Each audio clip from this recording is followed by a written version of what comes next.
Did you know one of history's worst war criminals lived as a normal suburban dad for over a decade?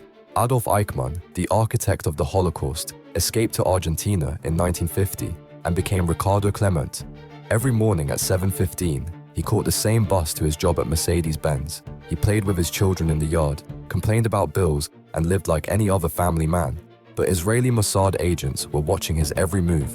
For weeks, they followed this ordinary-looking man, taking photos and studying his habits.